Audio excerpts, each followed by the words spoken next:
Bonjour à toutes et à tous, soyez les bienvenus au Mexique. Ça y est, c'est le début de cette saison 10 du championnat du monde FIA Formula I. Dans la ferveur du Mexique, le circuit Hermanos Rodriguez de Mexico City avec son Foro del Sol, ce célèbre stadium qui va être le théâtre de cette première course de la saison avec Pascal Wehrlein en pole position. C'est presque une tradition ici, 4 pole positions en carrière et les 4 au Mexique. Ça a laissé sans voix Paul Petit. Salut Paul.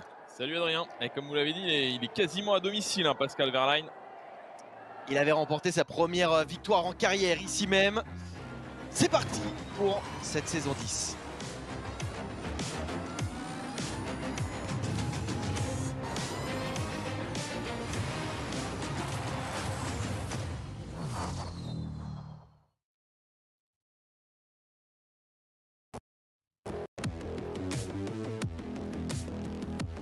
Et pour la première fois, le Mexique ouvre le bal de ce championnat du monde. FIA Formula I, le Mexique, pour une seule et unique course qui va déjà mettre la pression sur les pilotes et les équipes. Nous aurons l'occasion de revenir sur les nombreux transferts de cette intersaison. Une course ici qui s'annonce extrêmement compliquée dans la gestion de l'énergie sur ce circuit Hermanos Rodriguez. On découvre avec vous Paul. Un circuit connu maintenant de la Formule I. Alors c'est vrai que le premier virage est toujours un virage intéressant ici. Un virage où on a vu tout à l'heure notamment le champion de titre se rater en qualification de Jack Dennis. Ici le virage 1 a pris une grande ligne droite. Ensuite on enchaîne sur cet enchaînement 9, 10, 11. C'est la chicane juste avant d'entrer dans le stadium à la fin du secteur 2 ici. Donc c'est le virage du Matatak, le virage 15 à la fin du quadruple gauche comme l'appelle Adrien. Et ensuite on reviendra donc dans cette grande parabolique 19. Le virage 19 qui nous ramènera sur la ligne d'arrivée. La grille de départ avec Nick De Vries qui marque un retour difficile en FIA Formula I avec la 22e place, lui qui a rejoint Mahindra cet hiver. Oliver Roland retrouve Nissan. Il partira 20e derrière Di Grassi qui est parti chez Abt Cupra. C'était Camara, lui partira 18e. Yann Daruvala est le nouveau pilote Maserati aux côtés de Max Günther. D'Acosta partira 16e. Mortara qui lui aussi a pris la direction de Mahindra est maintenant 15e.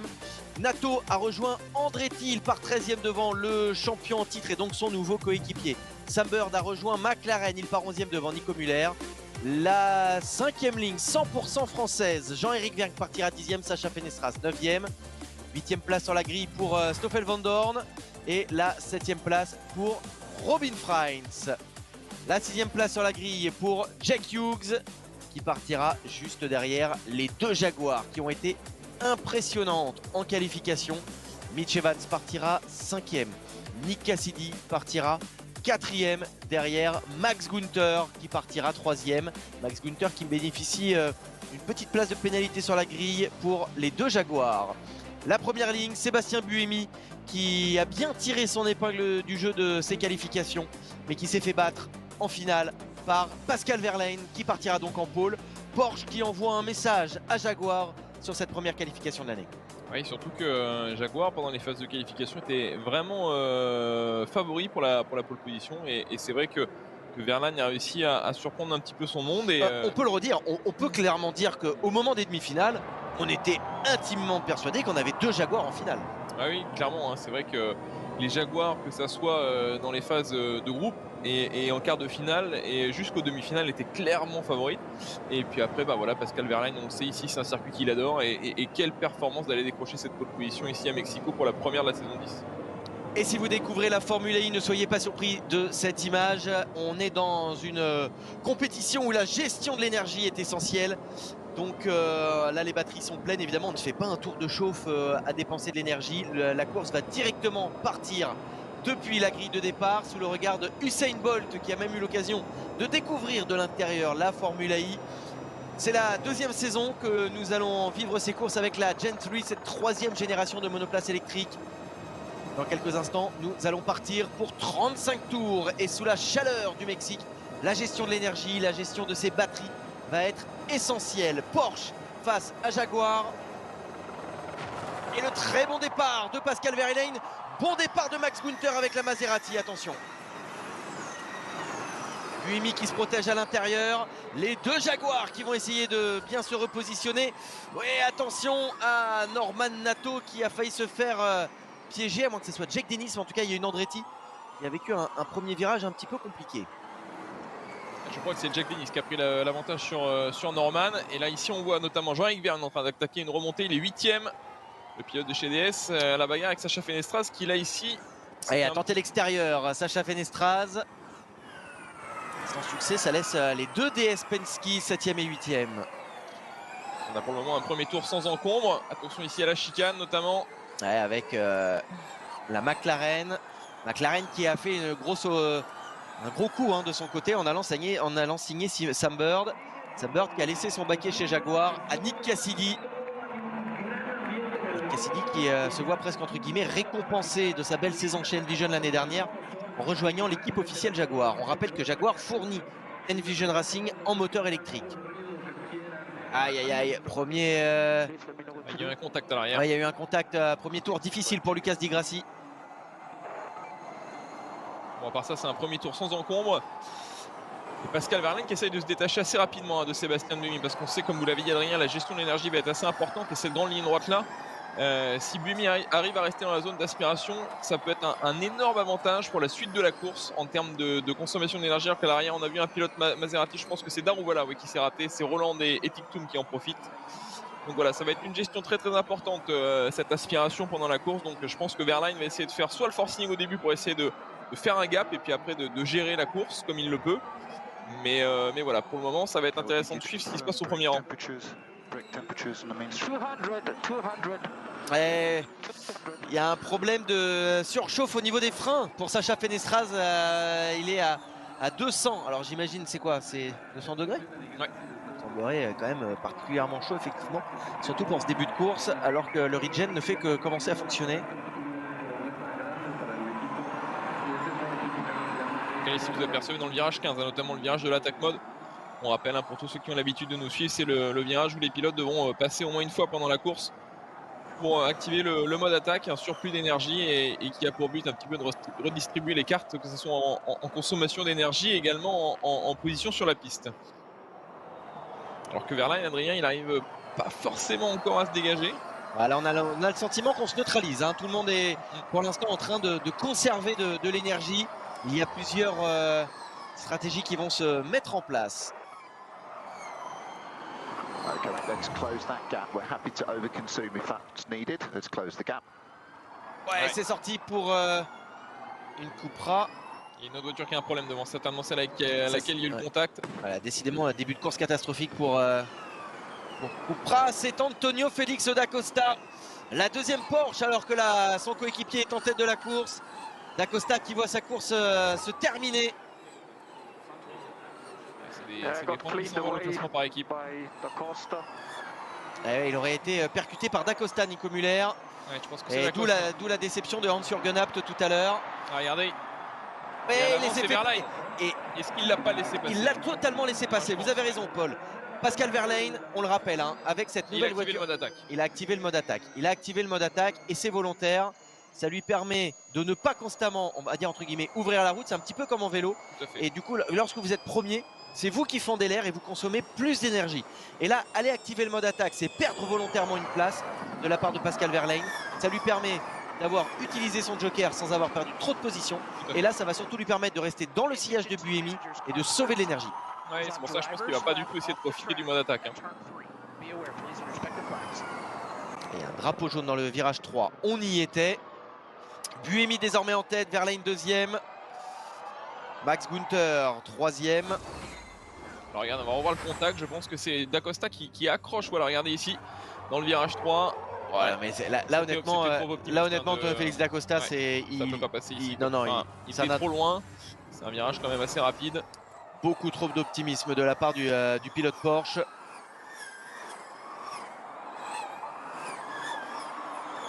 Regardez, Buemi qui va l'activer. Qui va l'activer à son tour et qui relaisse la première place à Pascal Wehrlein. Nick Cassidy l'a activé également.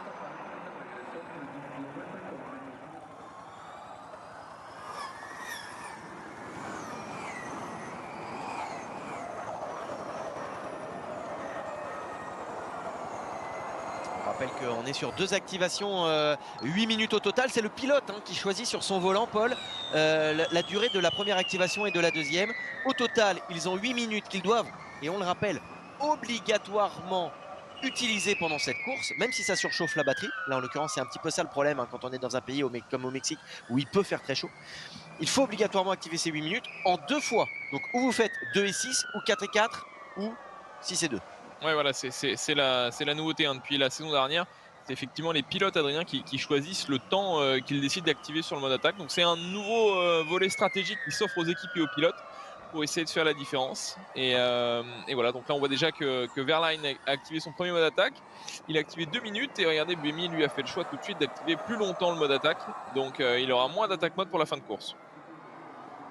Et ce mode attaque, il est avant tout pour la position en piste, ce que les pilotes appellent la track position, la position en piste. Eh bien, c'est ça, c'est rester premier, passer deuxième, éviter d'être le premier et de fendre l'air pour les copains. C'est ça la position en piste, et c'est un petit peu dans ce contexte-là que le mode attaque joue sur la stratégie des pilotes. Oui, il joue son rôle clairement de redistribuer un petit peu les cartes en course quand elles peuvent des fois dans des circuits en ville être bien arrêté, ça permet des fois à des pilotes de sortir de la trajectoire et forcément il faut le prendre au bon moment. Alors des fois on attend même des pilotes de creuser un écart assez conséquent pour pas perdre de position en piste, ou alors des fois sur des circuits comme celui-là qui sont beaucoup plus coûteux en termes d'énergie avec des grandes lignes droites et des grandes zones d'aspiration, les pilotes font le choix volontaire d'aller activer le mode attaque assez tôt dans la course pour essayer de redonner l'avantage au pilote qui était derrière lui pour effectivement, comme vous l'aviez expliqué Adrien, rebénéficier à son tour de la zone d'aspiration et consommer moins d'énergie. Alors que du coup on voit que à ce jeu-là, nos pilotes français sont respectivement Jean-Éric, regardez 9, 10, 11. On rappelle qu'on a toujours 3 Français cette année, Adrien, les 3 mêmes que l'année dernière. Ouais, mais avec du changement pour Norman Nato qui a fait une très bonne saison. Il avait terminé les... Alors, pilote sous investigation, on n'a pas bien compris le nom. Vous avez compris, Adrien? Alors, on a déjà un problème infraction pour Norman Nato et Jack Dennis. Nous, on n'a pas d'informations sur Buemi, Verlaine ou Gunther. Si on voulait se référer aux 3 premiers, maintenant il y a eu des pénalités à l'issue des qualifications dont nous n'étions pas au courant.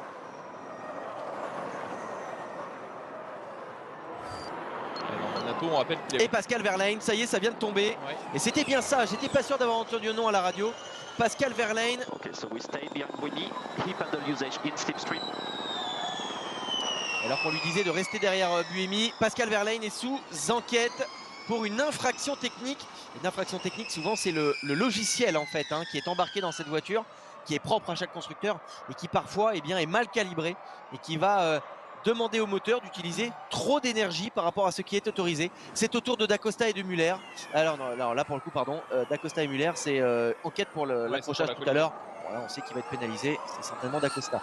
Mais pour rebondir, Adrien, c'est certainement ce qui arrive à Norman également et à Jack Dennis, les pilotes Andretti. Ouais, c'est ça. Parce que on rappelle que Norman était sanctionné en qualification. Déjà, il a perdu quelques positions à cause d'une infraction technique. Oui, vous avez parlé avec lui en plus par message et il vous a confié qu'il y avait un bug dans le système, tout simplement. Là, l'informatique embarquée joue parfois des tours. Regardez, Jack Dennis qui va aller activer le mode attaque, qui ressort juste devant Norman Nato. Devant Norman Nato. Regardez, Verlaine, il a réactivé son deuxième et dernière attaque mode. Donc on ne garde pas de mode attaque pour la fin de course. Et oui, parce que c'était ça suit un petit peu ce qu'on lui a demandé, ce que lui a demandé son ingénieur. Il faut que tu restes dans le slipstream, donc c'est-à-dire dans ce couloir sans résistance salaire créé par Sébastien Buemi dans l'aspiration, pour reprendre un terme plus connu.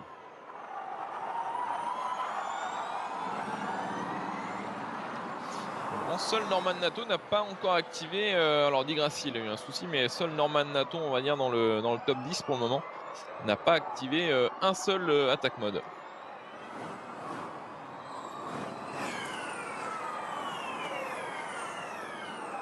Assez rapidement, il va être intéressant, Adrien, comme vous en avez l'habitude et on en a tous l'habitude de voir la consommation d'énergie. Elle va s'afficher pour nous comme pour les équipes également, de voir un petit peu quelle énergie a été consommée par les pilotes et les équipes en ce début de course. Ce qui va être le facteur le plus déterminant pour la suite de la course, de savoir à peu près où est-ce qu'on se situe en termes de consommation. Et c'est ce qui va nous permettre de voir un petit peu qui pourra passer à l'offensive ou à l'inverse, qui sera sur la défensive sur la fin de la course. Max Günther toujours sous la menace d'un Nick Cassidy qui lui aussi reste pour l'instant dans son sillage en observateur.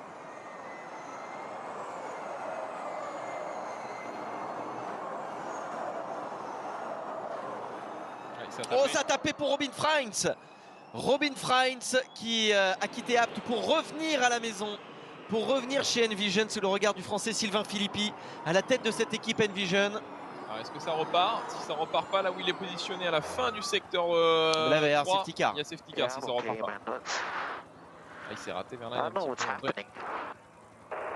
Il sait pas ce qui s'est passé.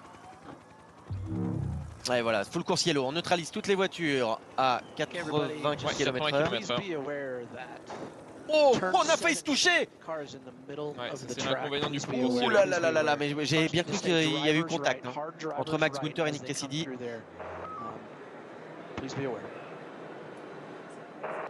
Et la direction de course qui Jack Elkins qui neutralise donc officiellement cette course en indiquant ce message aux pilotes de rester à 80 km/h, de bien faire attention à cette sortie du stadium où la monoplace de Robin Freins est arrêtée. Robin Freins, on l'a vu bouger, il va bien, il a parlé à son ingénieur. S'il ne sort pas, c'est parce que la voiture est une voiture électrique sous tension. Un pilote en Formule 1, il n'a pas le droit de sortir de sa voiture. Voilà, virage 17, on reste bien sur sa droite. Scott Elkins qui donne l'information à tous les pilotes. Et donc si Robin Freins ne sort pas de sa voiture, c'est parce qu'il n'en a pas l'autorisation pour l'instant. On va voir ce qui s'est passé, Adrien. Il est juste ici en bas de l'écran. Est-ce qu'il y a eu un contact? Il la perd tout seul, ouais. Et il la perd tout seul. Il la perd tout seul. En fait, je pense qu'il sort un petit peu de la trajectoire parce qu'on a vu un pilote devant lui sortir du mode attaque. Parce qu'il prend pas la corde, mais en fait, il y a... Peut-être qu'il est sur une partie un peu plus sale que la... C'est Eduardo Mortara avec la Mahindra sort du mode attaque. Et ça le fait sortir de la... ça lui fait mettre les roues dans la saleté. Et lorsqu'il essaye de l'inscrire pour ce virage 7 qui en fait a une entrée assez rapide, il perd l'arrière et il va taper le mur. Pour peu qu'à ce moment-là, ils soient en train de faire une manipulation sur son volant. Sur le volant, Et du coup, première intervention de la voiture de sécurité. Safety car au tour 10. Pour l'instant, Buemi, Verlaine et Günther sont les 3 premiers de ce e-prix du Mexique. Et donc pour le moment, du côté de chez Envision et de chez Porsche, on n'a plus qu'une voiture. Donc on est 1 et 2 au classement, mais que ce soit du côté de D'Acosta ou du côté de chez Fringe, on laisse pour le moment donc ces 2 voitures en tête de la course avec une seule voiture en course. Il s'est raté aussi. Et on revoit le départ, on revoit le départ avec déjà le départ manqué de Robin Freins.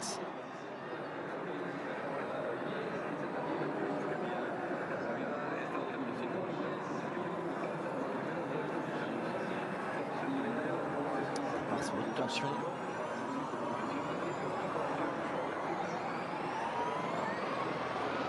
Ça a été un départ plutôt propre quand même. Parce qu'on rappelle que les pilotes en Formule I, leur dernier départ remonte août dernier. Ouais, juillet, au mois de juillet. 6 mois, même plus. Ouais, 6 mois sans course. 6 mois sans course. Et puis même pour ces pilotes qui sont habitués à faire des doubles programmes, c'est leur premier départ de l'année. Donc c'était un premier tour assez propre dans l'ensemble.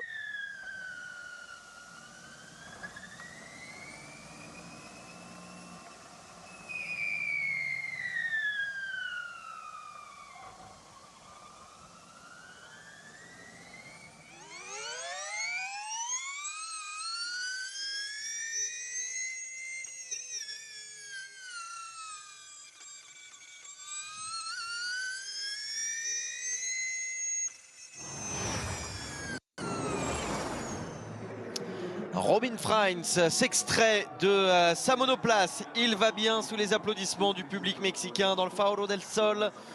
Son coéquipier Sébastien Buemi, lui, est en tête de cette course. Pascal Verlaine est 2e. Max Günther, 3e.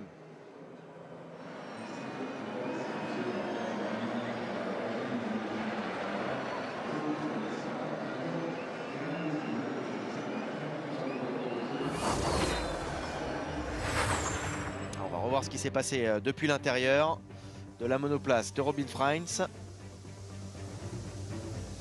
bizarre parce qu'il prend quand même la corde. Donc qui retombe un petit peu du vibreur. Ouais. Effectivement, quand il sort de la trajectoire, après c'est fini, il peut pas la ramener. Mais ouais. Ça s'est passé très vite.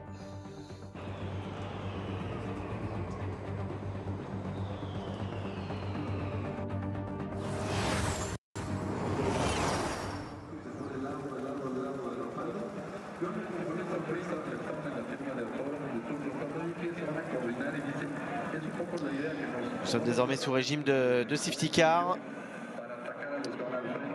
La bonne nouvelle pour Pascal Wehrlein, c'est qu'il a déjà utilisé ses 2 modes d'attaque. Là où la plupart vont encore devoir, vous le voyez, Pascal Wehrlein et Nick Cassidy, ils ont déjà utilisé leur mode d'attaque. Donc ils n'ont pas à perdre de temps à aller réactiver leur 2e mode d'attaque. Donc ils vont se retrouver certainement en tête à un moment. En revanche, la mauvaise nouvelle, surtout pour Wehrlein, c'est qu'il va se retrouver lui à être en première place et donc à surconsommer de l'énergie. C'est ce que j'allais vous dire, il ne faut pas s'y retrouver non plus trop tôt en tête de la course. Je pense que Buemi... Mais là c'est aussi une mauvaise nouvelle pour Buemi parce que là tant que le peloton va rester dense, dès qu'il va aller activer le mode attaque, il va perdre beaucoup de positions. Ouais. Bon après je pense que la course est encore longue, on n'est même pas au cap de la mi-course et on rappelle aussi que le temps passé sous safety car sera répercuté en fin de course. Just follow and tie in Buemi's tail and not overconsume, just stay behind him, being efficient. So that will be the strategy moving forward on green. Voilà, on lui demande bien de ne pas doubler Buemi, hein. On lui dit tu restes collé à son extracteur pour consommer le moins possible. On lui dit sauve de l'énergie, sauve de l'énergie. Et oui, parce qu'on sait qu'à un moment, Buemi va aller activer le mode attaque, il va se retrouver en tête et là il va surconsommer de l'énergie fatalement puisqu'il sera en train de percer l'air. Donc c'est la stratégie du côté de chez Porsche. Bon, tout le monde est à peu près pareil en énergie. Le safety car va s'effacer dans quelques instants. Mitch Evans a un petit pourcent de plus que les autres, tout comme Hughes, Van Dorn, Jack Dennis, Nato et Jean-Éric Vergne. Bah, vous pouvez voir, enfin un petit pourcent de plus, mais c'est vrai que tous ceux qui étaient vraiment en tête de la course ont un petit peu plus consommé, un petit peu plus que tous ceux qui sont vraiment dans le ventre mou un petit peu de la course à ce moment-là. Ouais, on voit, hein, c'est un demi-pourcent. Hein, ouais. Et le drapeau vert et Buemi, voilà, qui a l'expérience, relance tout de suite la course.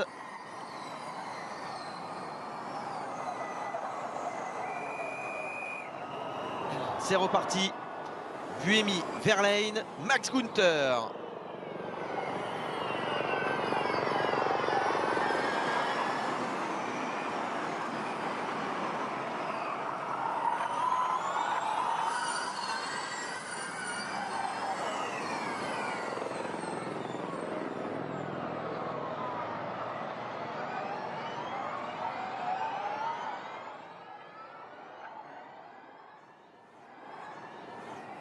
Ça va être intéressant de voir surtout, c'est Nick Cassidy là qui a lui aussi peut-être une opportunité de pouvoir gagner des positions sans trop consommer, d'aller essayer de se caler dans le sillage de Wehrlein. Ok, BB plus one. BB plus one. Watch out, Buemi's got almost the gap to us. Et Buemi qui dès maintenant active son mode attaque. Il a réussi à ne perdre qu'une seule position grâce à sa bonne relance.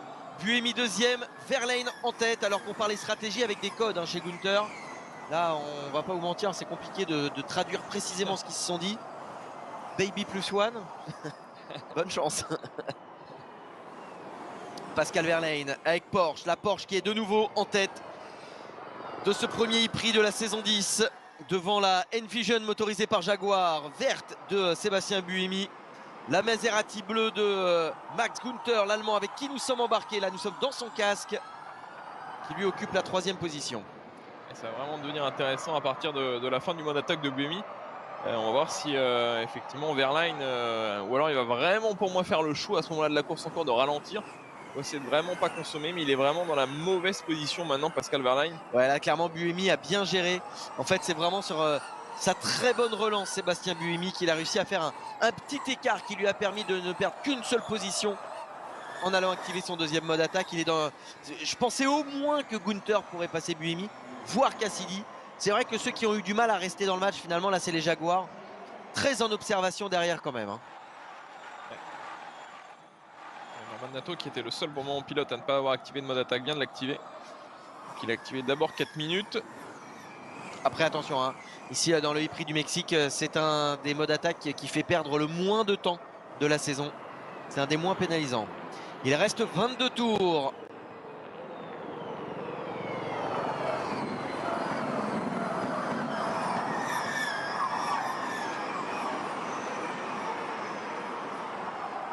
Vous apercevez la Maserati bleue de Max Günther avec les deux Jaguars noir et blanche derrière. La McLaren de Jack Hughes qui suit à la 6e place et il faut aller à la 7e position pour retrouver le premier français, le double champion Jean-Éric Vergne au volant de la DS Penske. Il est suivi par son coéquipier Stoffel Vandoorne. Le deuxième français Norman Nato, il est 10e. Le troisième français Sacha Fenestras, 12e.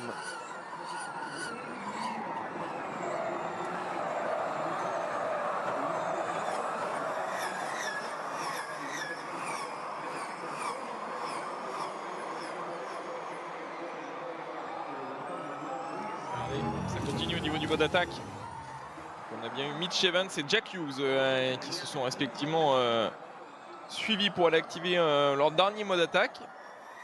Et Hughes a perdu une place au profit de Jean-Éric.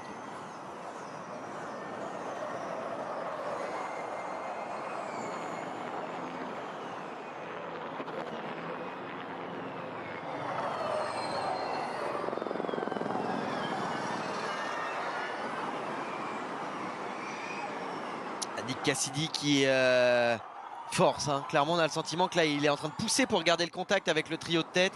Mitch Evans lui commence à être même détaché. Assez étonnant, hein, les Jaguars sur ce début de course. Ouais, on arrive presque à la mi-course même, hein, et pour l'instant on a le sentiment que ces Jaguars au mieux elles peuvent suivre. Ok, Evans and Hughes to attack, we got a 2-second gap. Spend energy past Buemi if we had, it's race critical. Okay, I've got a bit more pace than Cassidy, I feel. But let's use it. Alors assez étonnant du côté de chez Maserati en revanche. Ouais. On s'inquiète quand même des Jaguars. Et oui, parce qu'il y a ce mode attaque à activer. Ah oui, c'était ça. Voilà. À Max Günther, on lui a dit c'est critique, il faut vraiment que tu actives ton deuxième mode attaque maintenant, parce que déjà tu vas te faire passer par Cassidy.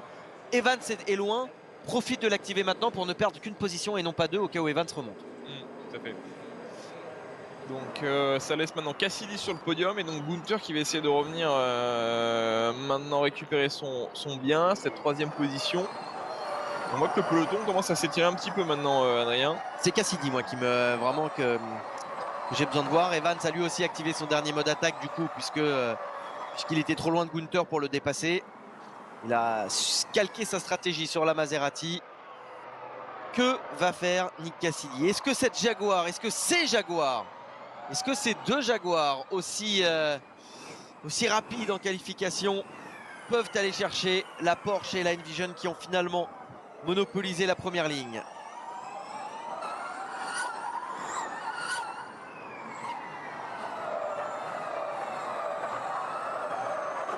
Les cas pour moi, Verlaine il assume hein, cette pole position, cette première place en ce début de course. Donc ça va être assez intéressant d'avoir la deuxième indication au niveau de sa consommation d'énergie. Parce que pour le moment, effectivement, il ne laisse pas sa place à Sébastien Buemi. Donc ça va être intéressant de voir s'il a beaucoup plus consommé que ses adversaires directs.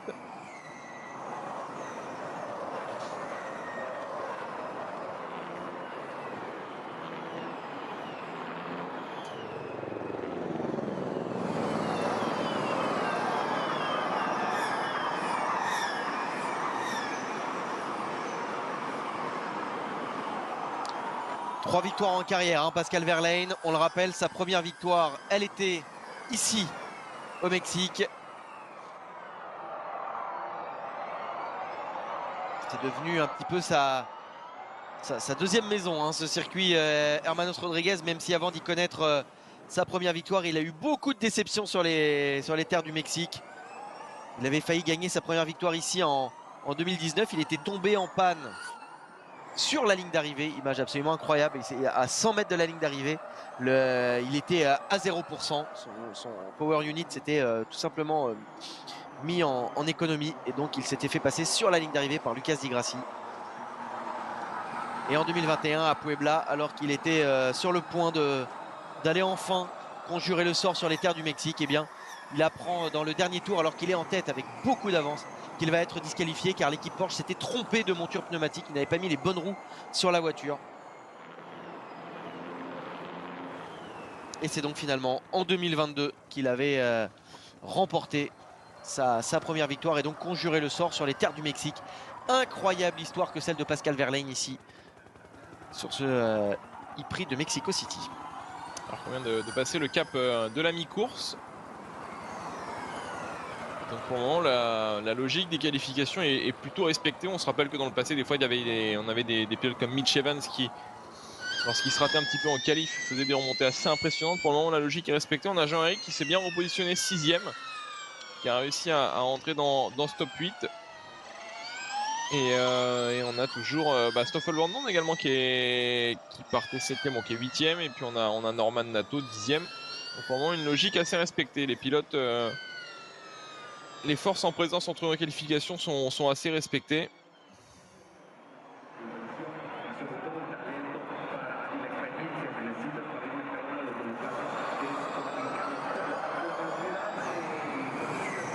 Mitch Evans n'aura pas forcément tiré le bénéfice de son mode attaque pour aller chercher Max Günther. Il lui reste 40 secondes. Il est assez loin à l'attaque de la ligne droite. C'est maintenant à la stratégie pour les 15 derniers tours que les pilotes vont essayer d'aller tout simplement chercher les positions. 1 seconde 7. Buemi très intelligemment laisse Wehrlein surconsommer. Après on a vu l'année dernière, Nick Cassidy l'a prouvé à 2 reprises. On peut mener la majorité des tours et gagner. C'est là où je suis curieux de savoir si... J'ai du mal quand même, Adrien, à imaginer Wehrlein faire toute la course en tête et surconsommer par rapport au plan de base qu'ils ont certainement dû travailler sur le simulateur. Parce que ouais, ça me surprendrait quand même que Wehrlein se fasse coiffer à la fin, parce qu'on le sait très bien que s'il a plus consommé que ses adversaires, ça sera très compliqué. Alors on se rappelle forcément de la défense de Cassidy l'année dernière, mais au-delà de ça, sinon c'est très compliqué lorsqu'on a 1 ou 2% de moins que les adversaires dans les 2-3 derniers tours. C'est une défense qui est très compliquée, donc j'ai du mal à imaginer que Wehrlein pour le moment fasse le petit jeu de ses adversaires de manière consciente. Je suis donc curieux de voir l'énergie qui va lui rester maintenant qu'on a passé le cap de la mi-course. Il ne faut pas oublier que Porsche l'année dernière a longtemps mené le championnat avec Pascal Wehrlein. Ils ont l'expérience, particulièrement ici au Mexique, on l'a dit, où le pilote allemand a brillé à plusieurs reprises. Et si on choisit de rester en tête et ce statut des consommations le confirme, eh bien tout simplement on est peut-être confiant. Il y a aussi eu un safety car durant lequel tout le monde a sauvé un petit peu d'énergie. Bon, regardez, 50-50 au niveau de l'énergie, donc Wehrlein pour le moment il gère plutôt très bien. Donc il arrive à gérer son énergie en étant en tête. Il arrive à assumer cette première position, donc effectivement maintenant ses adversaires vont peut-être devoir aussi se découvrir un petit peu plus, parce que si on reste dans ce jeu là, il peut aller la chercher à la régulière tout seul en restant en première position, Pascal Wehrlein.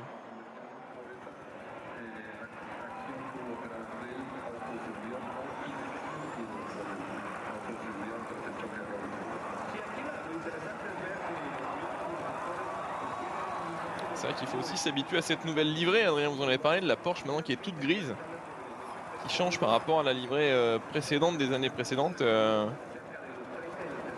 sais que vous avez adoré et vous adorez toujours le design. Normalement j'aime toujours ça. Mais c'est vrai que celle de l'année dernière était très belle, celle-ci est beaucoup plus sobre. Ouais, il faut s'habituer. Okay, you're doing a great job. 4 deployment turn 1, both Cassidy and Evans behind are deploying more than us.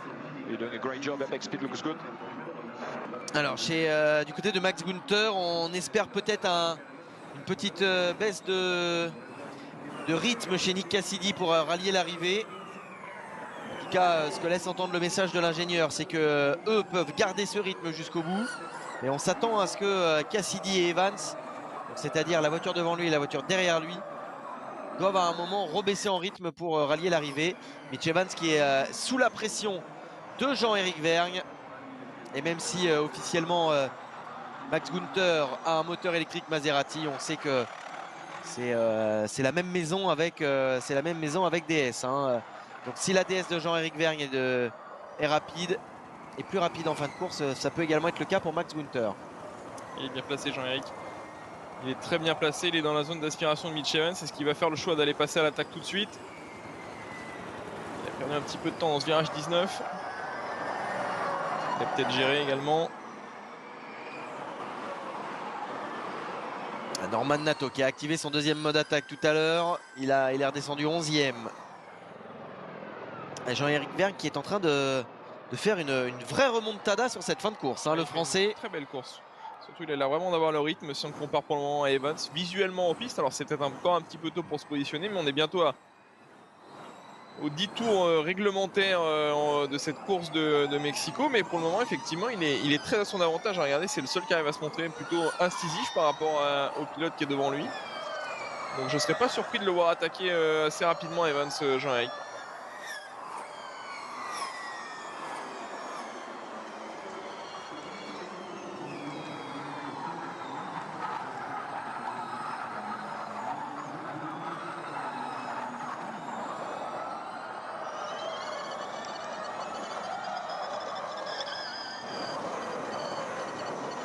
Nato qui est remonté 10e, il a réussi à revenir dans le top 10 sur Sunbird. Il a un petit peu perdu là, Jean-Éric Vergne. Vraiment sur ce dernier secteur, c'est là qu'il paye un peu. Il arrive à bien remonter voilà, sur le premier. Sur le regard de Jay Penske. Le propriétaire et team principal de cette équipe, motorisé donc par le constructeur français DS.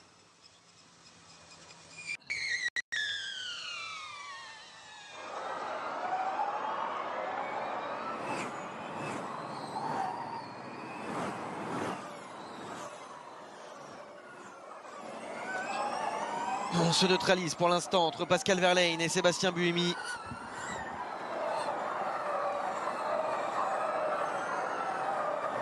« 9 dixièmes contre le leader et son poursuivant.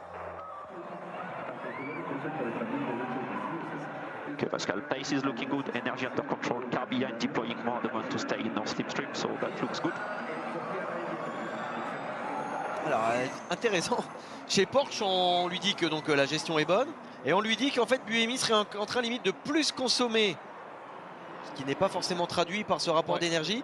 Mais au moins qu'il consomme au moins autant, voire plus, à essayer de rester dans son aspiration et que malgré tout, eh bien, il n'y arrive pas. Ouais, c'est pour ça qu'il a un rythme assez impressionnant, hein, Pascal Wehrlein. Parce que même avec l'aspiration que bénéficie Seb Buemi, visiblement, il arrive à lui avoir ce rythme et à ne pas consommer davantage que Buemi. Donc très bon rythme de Wehrlein en ce moment. Et regardez, il a même fait le gap. Hein, c'est pour ça que regardez maintenant, il a essayé la creuser. Dur, parce que c'est Buemi maintenant qui va donner l'aspiration. En fait, c'était ça. Il avait raison, l'ingénieur de Pascal Wehrlein. Il a surconsommé pour essayer de rester dans l'aspiration. Et là, ça y est, il est en train de lâcher Buemi. Buemi, il est en train de lâcher. Il est plus dans l'aspiration. Il a été obligé de lâcher pour ne pas surconsommer. Et on avait bien vu ce qui se passait chez Porsche. Et je pense que Wehrlein, il va essayer de matérialiser encore un petit peu ce gap. Et après, il aura une course où il va peut-être pouvoir lui aussi à son tour un petit peu gérer les écarts avec ce qui va se passer derrière.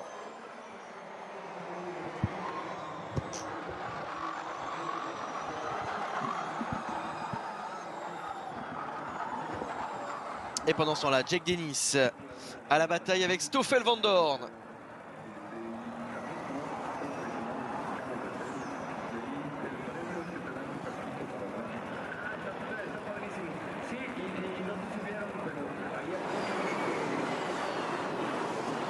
Il y a un petit gap avec Norman Nato, regardez, qui est 10e. Norman, il arrive à revenir dans l'aspiration de son coéquipier. Parce que sinon, il va faire le petit jeu des pilotes qui sont derrière lui. Ouais, il y a un gap maintenant, Adrien. Clairement, il a fait l'écart. Il a creusé l'écart. 2 secondes 4. Il est passé de 9 dixièmes à 2 secondes 4 en 1 tour et demi. Ah ouais. Incroyable. Et Sébastien Buemi qui doit maintenant se protéger de Nick Cassidy, qui est à 6 dixièmes derrière lui.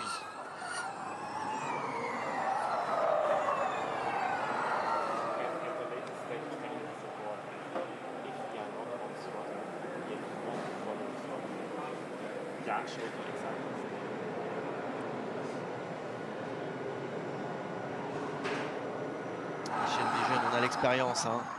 Dans le championnat, on sait qu'une saison est longue et que démarrer la saison par une deuxième place, ça reste extrêmement solide. Et regardez, maintenant c'est Cassidy, Adrien, qui revient mettre la pression un petit peu à Buemi. Et l'ex-pilote Envision, hein, les ex-coéquipiers. L'année dernière, Nick Cassidy était encore chez Envision. D'ailleurs, il a joué le titre jusqu'au bout avec cette équipe. On connaît bien le pilote face à qui Buemi va devoir se protéger maintenant. D'ailleurs, il y avait eu quelques étincelles l'année dernière entre ces deux garçons. À Londres, ça avait été très très chaud en fin de saison. Bah, à Berlin aussi. Ouais.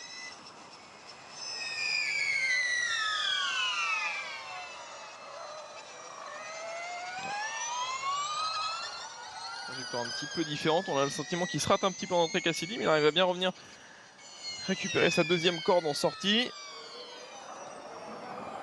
Regardez, là il avait 2 secondes 4 d'avance. C'est des courses un petit peu avec des stratégies différentes en termes d'énergie, parce que regardez, Buemi est revenu à 1 seconde 7. Il a repris quasiment 1 seconde sur Verlaine. Alors je pense que Verlaine essaye de faire le gap, après Buemi essaye de revenir. Ouais, ça va être intéressant hein, de voir. Il faut pas pour le moment non plus enterrer le groupe de derrière. C'est intéressant ce qui est en train de se passer. Je pense que Verlaine il a tout intérêt à essayer de faire le gap pour plus être dans la zone d'aspiration, pour ne plus laisser dans la zone d'aspiration Sébastien Buemi. Et Buemi visiblement s'il en remet, c'est qu'il a la possibilité de le faire. Donc la victoire n'est pas encore jouée, hein, Adrien, pour Pascal Verlaine, même s'il semble plutôt bien positionné. La gestion de l'énergie, la consommation de l'énergie qui va jouer un rôle déterminant sur les derniers tours de ce premier prix de la saison ici au Mexique. La Porsche de Pascal Verlaine mène pour l'instant la course devant la Envision motorisée par Jaguar de Sébastien Buemi.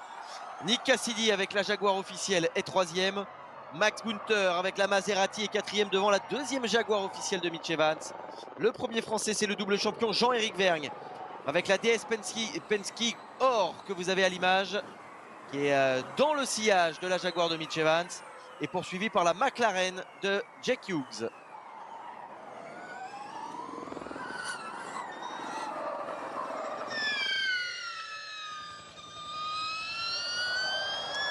Ce célèbre stadium du circuit du Mexique.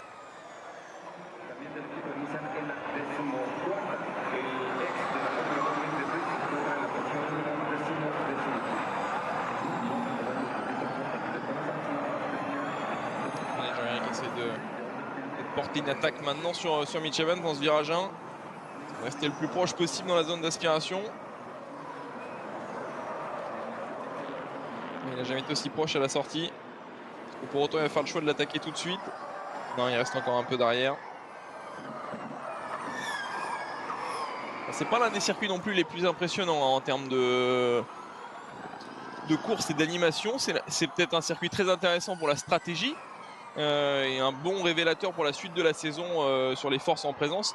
Après, pour une course spectaculaire, pour une première aussi, voilà, peut-être que les équipes veulent se juger. Pour le moment, on a une course plutôt d'observation et où tout le monde cherche peut-être un petit peu à prendre des repères pour la suite de la saison. Mais c'est vrai que pour le moment, on n'a pas une course aussi spectaculaire comme on peut des fois en avoir l'habitude en Formule 1, Adrien.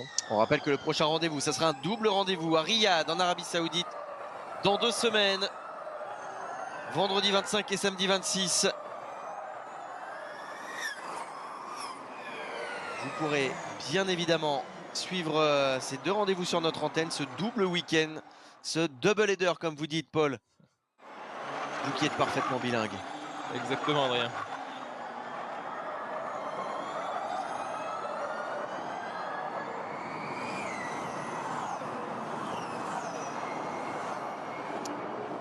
Mitch Evans, 5e devant Jean-Éric Vergne, 6e. Mitch Evans avec sa Jaguar. Sous la menace de la DS Penske, là, on l'aperçoit, hein, le français. On voit qu'au niveau de la consommation d'énergie, Jean-Éric Vergne a 26%, 1% de plus que Mitch Evans.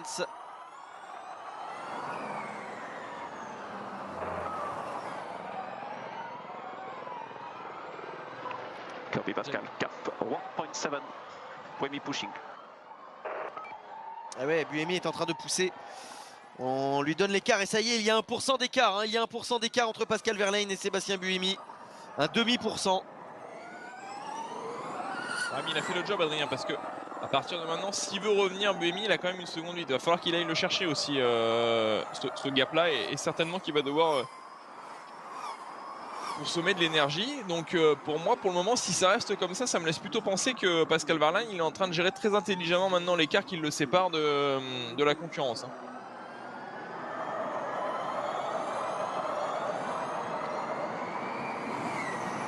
Et avant d'entrer dans le money time de cette course, alors que il s'est un petit peu loupé.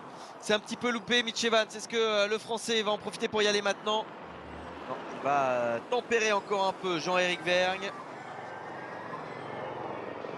Okay, we've got the same energy than Evans behind, and we've got 0.5% less than Cassidy ahead. Same energy as the leader. Même énergie que le leader pour Max Günther. C'est Nick Cassidy qui semble avoir été un petit peu plus conservateur et qui pourrait avoir une carte à jouer sur les derniers tours. Et on le disait avant de rentrer dans le money time, même si on y est déjà un petit peu. N'oubliez pas le Dakar à suivre encore sur toute la semaine qui va arriver avec un Sébastien Loeb 3e qui peut encore jouer la victoire sur Carlos Sainz le leader et Matthias Ekström 2e. Les motos également à suivre avec la victoire d'Adrien Van Beveren sur la 48 heures et toutes les chances du Français du côté des motos. Et bien sûr, demain soir, ce dimanche 13 janvier, n'oubliez pas, le Classico, le Real face à Barcelone. Exactement. Un Classico comme on l'appelle. Et le 14 janvier. Dimanche 14 janvier. Allez Jean-Éric. Il est maintenant depuis un petit moment dans cette zone là vraiment où il est vraiment quasiment en possibilité d'attaquer sur Mitch Evans. Mais alors après l'expérience de Evans fait qu'il arrive à parfaitement défendre sa position. Mais il est là le Français pour aller chercher peut-être un premier top 5 cette saison.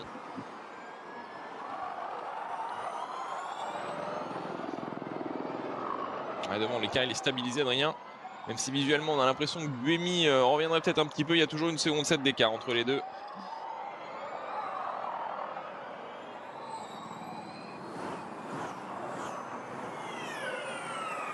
Et après avoir décroché sa 4e pole en carrière, Pascal Wehrlein pourrait filer vers sa 4e victoire en carrière.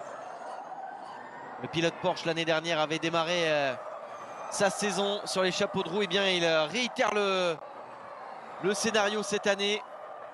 Gage à lui maintenant de ne pas s'écrouler à mi-saison. Porsche qui a une revanche à prendre sur les Jaguars.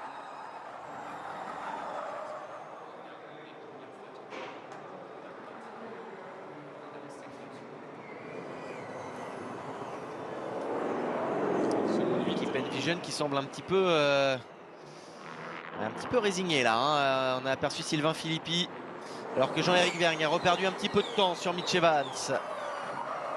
Le Français qui est 6e.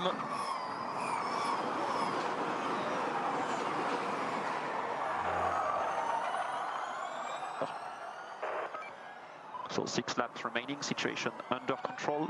Buemi and Cassidy fighting a lot together. Il y a donc 3 tours additionnels de safety car.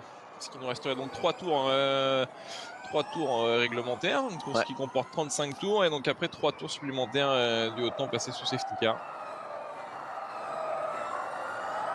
Toujours une seconde 6 à l'avantage de Pascal Wehrlein. Alors on rappelle quand même que Pascal Wehrlein est sous enquête pour une infraction technique. On n'a pas eu le fin mot de l'histoire. On sait que Norman Nato, lui, n'est plus sous enquête en revanche.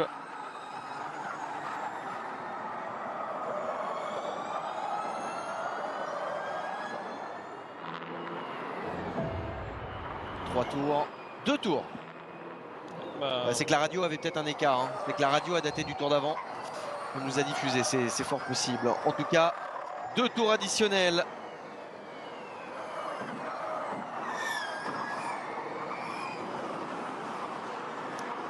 Ça sera donc 37 tours au total.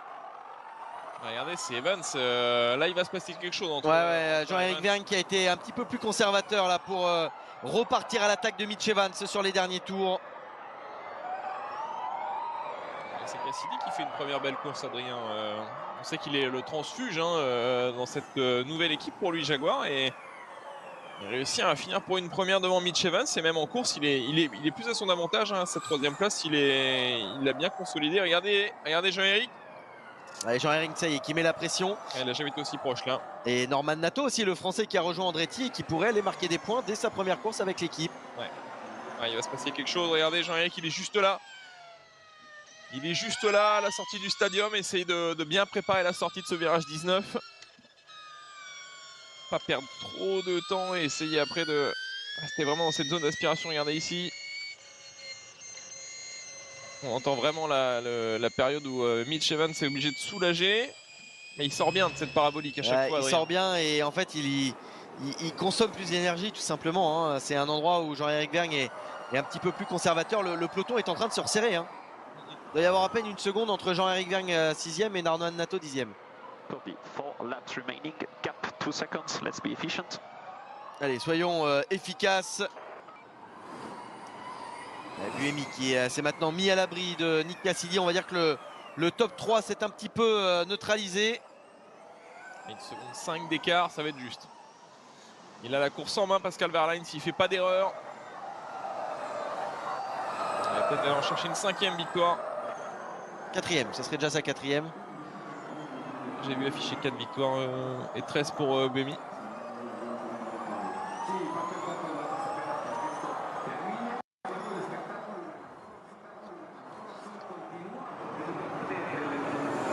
Il reste, on va attaquer le 35e et dernier tour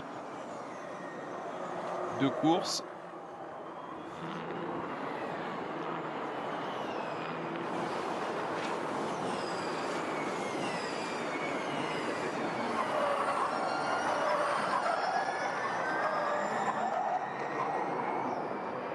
Ouais, c'est serré. Hein. Là, on a une belle bagarre pour les. Il attend la fin. Hein. Là, il attend vraiment la fin. Il ne veut pas laisser l'opportunité à Mitch Evans de contre-attaquer. Jean-Éric Vergne à l'expérience, le double champion. Seul double champion de la discipline. Il essaie de bien préparer la sortie ici. Norman, il aura fait une très belle course, hein, vous l'avez dit, Adrien. Être juste derrière le champion en titre. Sacrée performance du pilote français également.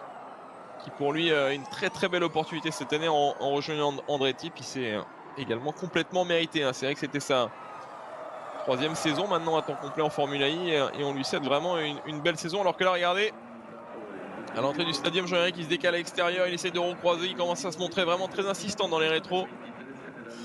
Alors qu'à l'avant de la course, toujours une seconde 5 d'écart à l'avantage de Pascal Wehrlein.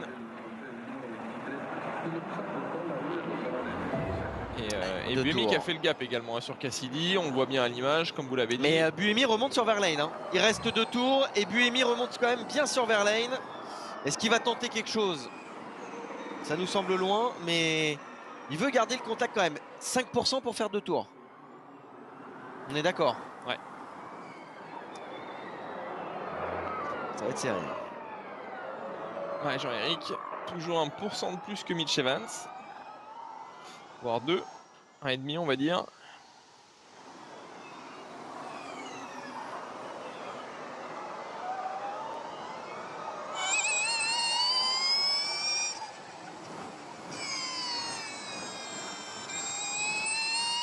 On va être embarqué avec le leader.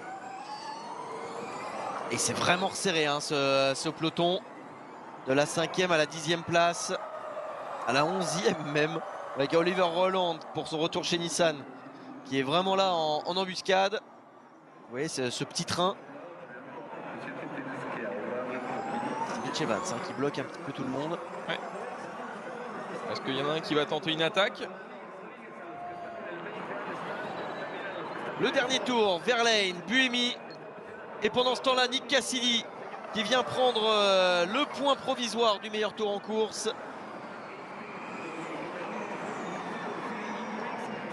Et attention parce que Pascal Wehrlein a sa confirmation des officiels qu'il y aura une enquête sur sa voiture après l'arrivée. Ce sera donc une victoire provisoire.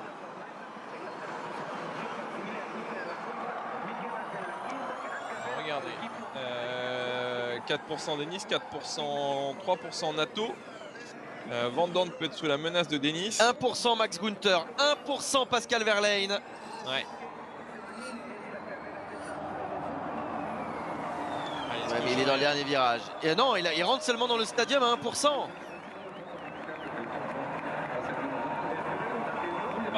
géré en tous les cas. Très belle course. Alors Buemi sera revenu dans la seconde quasiment. Ouais, mais là, il ne se sera pas fait avoir comme en 2019. Magnifique. Et Pascal Wehrlein, qui après avoir décroché sa 4e pole en carrière, file vers sa 5e victoire en carrière, la 2e au Mexique. Victoire de Pascal Wehrlein et de Porsche devant Buemi, Cassidy 3e, Gunther 4e, Evans parvient. Alors est-ce qu'il aura réussi Mitch Evans à... Ouais, c'est bon, il a réussi. Mitch Evans aura réussi à tenir Jean-Éric Vergne. Mega drop, mate, mega drop. Very well done. Jake Hughes termine 7e, Van Dorn 8e, les deux DS Penske dans les points. Les deux Andretti également, puisque le champion en titre Jack Dennis sauve une 9e place. Norman Nato pour sa première course chez Andretti termine 10e. Écoutez bien Paul, c'est la 7e course d'affilée que Norman Nato termine dans les points. Vous saviez quoi? Je ne l'avais même pas cette référence, Adrien. Et voilà. Cette stat qui veut dire quand même qui en belle dit long régularité. sur voilà, la solidité de Norman Nato dans la catégorie. Victoire de Pascal Wehrlein. Donc c'est bel et bien sa 5e en carrière. Superb job for you guys. Pole position and it looked like a pretty easy win there.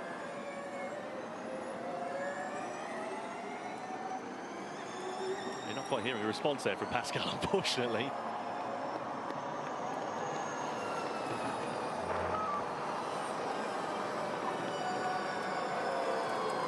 You can be proud of that one. You can be really proud of that one. I was a masterclass, dude. Superb job for you guys. Pole position and it looked like a pretty easy win there. Et l'ingénieur qui lui disait tu peux être fier de toi, tu peux être fier, tu as fait une super course.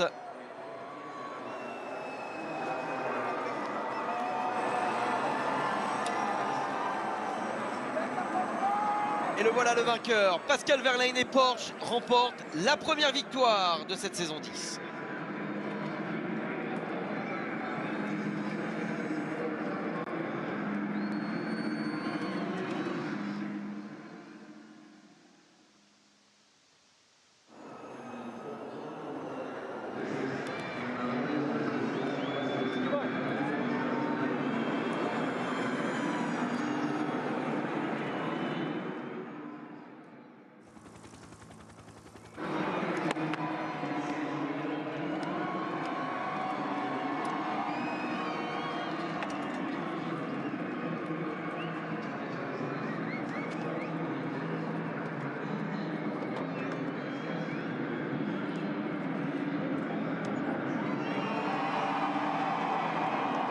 Et le public du stadium du Foro del Sol qui acclame le vainqueur, le premier vainqueur de cette 10e année de Formula I. Porsche qui montre bien qu'il va falloir compter sur eux alors que tous les regards étaient tournés vers Jaguar et Envision. Et Andretti bien sûr, mais Andretti est complètement passé à côté de son premier rendez-vous. Oui, alors après je trouve que c'était une course assez à part. Il faut peut-être pas trop tirer d'enseignements. Ce qui est sûr, c'est que c'est relativement serré. Porsche est là, Envision aussi. Alors après, Porsche a toujours été très à son avantage ici, hein, notamment grâce à cet homme. Jaguar est également dans le match. Après, il y a une très belle course de Gunther avec Maserati. Mais voilà, après DS également a bien rebondi après une saison dernière avec quelques promesses, mais dans l'ensemble assez compliqué quand on voit ce qu'ils ont réalisé dans la catégorie. Et puis Andretti, effectivement, après on voit que le peloton était assez resserré, hein, de Evans jusqu'à Roland. Donc voilà, on a vu qu'il ne s'est pas passé non plus grand chose dans le peloton. C'était, je trouve, une course plutôt d'observation et on a essayé plutôt de se jauger en vue, je pense, d'une manche à Diriyah qui va être beaucoup plus disputée.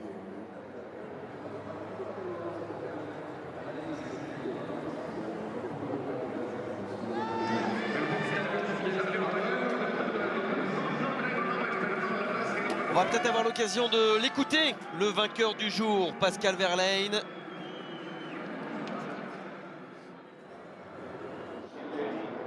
Ça, c'est les moments où on savoure, hein, Paul. On enlève le casque et là, on se dit, voilà, on vient de faire une grosse course.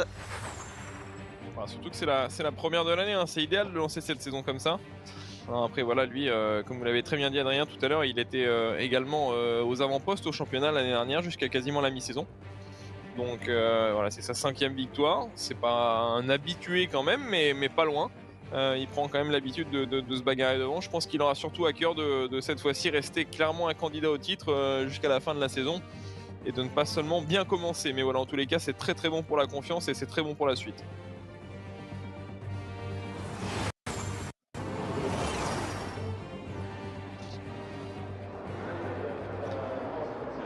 Pascal Wehrlein qui s'est donc imposé devant Buemi et Cassidy. 2 moteurs Jaguar sur le podium. Très bonne course aussi, hein, des pilotes DS. Alors on l'a dit, les 2 Jaguars dans le top 10. Les 2 DS et les deux Andretti.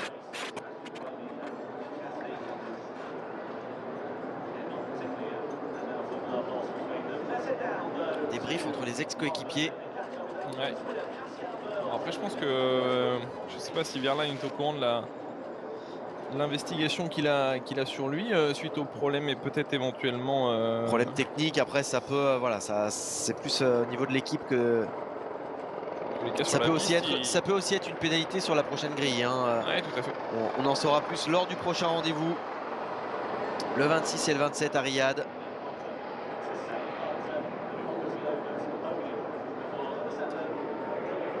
On aimerait pouvoir écouter au moins un petit mot du vainqueur.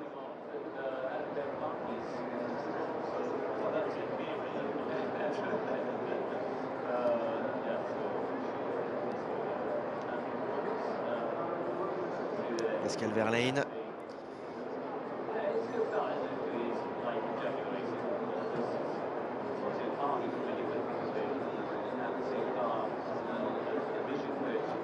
Sébastien Buemi aussi, hein, qui fait un début de saison solide. On l'a vu l'année dernière, là aussi, hein, c'est presque une renaissance depuis l'année dernière pour Seb, depuis qu'il a quitté Nissan pour rejoindre Envision, mais un petit peu quand même dans l'ombre d'un Nick Cassidy qui s'est très vite positionné comme un des favoris pour le titre. Là, il va pouvoir retrouver un peu un rôle de leader dans cette équipe emmenée par Sylvain Philippi. Well, Pascal Wehrlein, wow, that was a beautifully controlled race. Lights to flag. Vous avez fait une course de toute beauté et parfaitement contrôlée. Bravo. Ouais. Ça a été une course très difficile parce que j'ai mené le plus grand nombre de tours, donc forcément ça va coûter beaucoup d'énergie. Et en fait, chaque tour, j'avais l'impression d'avoir trop consommé. Et j'avais la vitesse, mais j'avais peur de trop consommer. Et en fait, lorsque j'ai compris que les gars derrière moi en fait consommaient autant, et bien c'est là que j'ai compris qu'on pouvait vraiment aller la chercher. Merci à toute l'équipe, merci aux fans, parce que c'est aussi grâce à eux que ce rendez-vous est toujours aussi exceptionnel. Les fans adorent ce moment, hein, ici pour acclamer votre victoire. Ouais, c'est le meilleur moyen, hein, de démarrer cette saison 10. L'année dernière, on a eu une deuxième partie de saison absolument catastrophique, donc à nous maintenant de ne pas reproduire les mêmes erreurs. On a beaucoup appris de l'année dernière. On sait maintenant où sont nos faiblesses et on va essayer de travailler là-dessus. On s'est renforcé, on a bien travaillé pendant l'intersaison. Voilà les mots du vainqueur. Pascal Wehrlein est le premier vainqueur de cette saison 10. Le prochain rendez-vous en Arabie Saoudite. Et je compte sur vous, Paul. Et moi, je compte également sur vous, Adrien. On se donne rendez-vous pour le 26-27 janvier. Merci à tous de nous avoir suivis pour ce e-prix de la saison. Bye bye.